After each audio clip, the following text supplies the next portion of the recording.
I welcome you all to your beautiful channel Forensic Quiz. Today we will discuss about the extraction methods of poison. I will try to keep this lecture bilingual as much as possible. Okay? So first of all we must know that what is the purpose of use of extraction method. कि क्यों मतलब किस चीज़ को extract करना है exactly है ना. तो the primary phase of qualitative and quantitative examination involves the extraction process. कि अगर कोई डेथ हुई है एंड हमें कुछ टिश्यू ऑब्टेन हुआ है तो उसमें से ये तो ज़रूरी है कि हम पॉइजन निकालें, वरना पूरे टिश्यू से कैसे ही एग्जामिनेशन करेंगे हम, कैसे जान पाएंगे कि किस पॉइजन की वजह से पर्सन की डेथ कॉज हुई है ना. To know the reason behind the death, to know what poison must have been administered in the body of the person, it is must to do some kind of extraction analysis. Then there are basically two type of matrices and इन दोनों matrices में भी हमें mostly biological matrices से deal करना होता है. But ऐसा नहीं है कि नॉन बायोलॉजिकल मैट्रिसेस से हम बिल्कुल भी डील नहीं करते. बायोलॉजिकल जो बायोलॉजिकल हों ओरिजिन में कोई लिविंग बींग से वो डिराइव किए जा रहे हों. फॉर एन एग्जाम्पल विजरा, it could be anything, your internal organs or whatsoever. Then blood, urine, saliva, ये सब लिखा हुआ है, just read it once. Okay, this can be the source where the poison must have been stored and वहाँ से हमें उस poison को extract करना होगा. Then non biological matters is fruit, tea, coffee, container. किसी भी चीज़ में अगर फॉर एन एग्जाम्पल मिला के कंज्यूम कराया गया है किसी को, it could be a glass as well, glass में हो सकता है पॉइजन की ट्रेसेस मिल जाएं.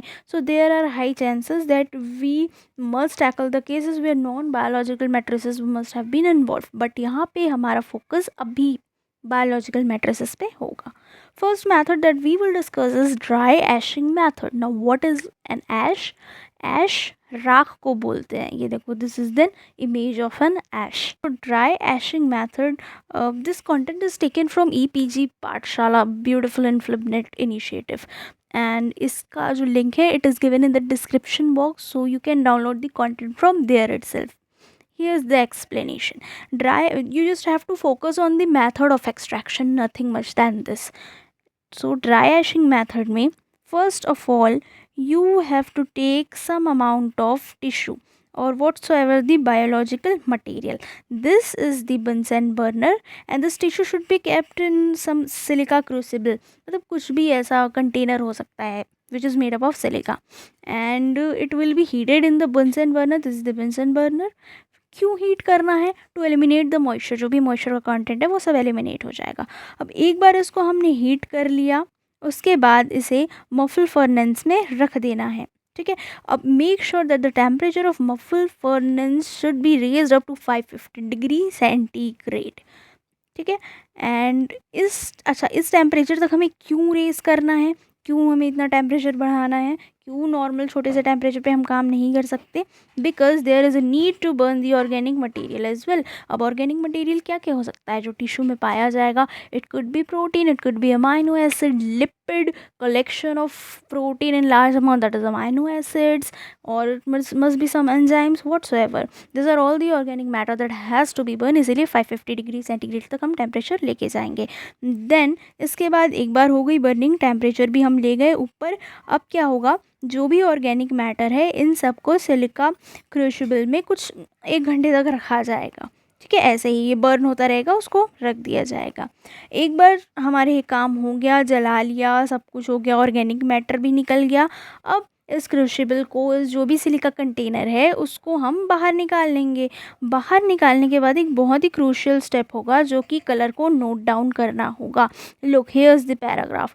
Colour of the residues to be noted. जला लिया, ऑर्गेनिक मैटर जल गया, सब कुछ हो गया, कलर को नोट डाउन करना है. जैसे कि यहाँ पे कुछ एग्जाम्पल्स भी दिए हुए हैं.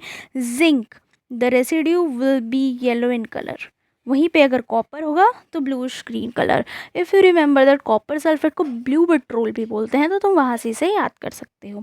ओके.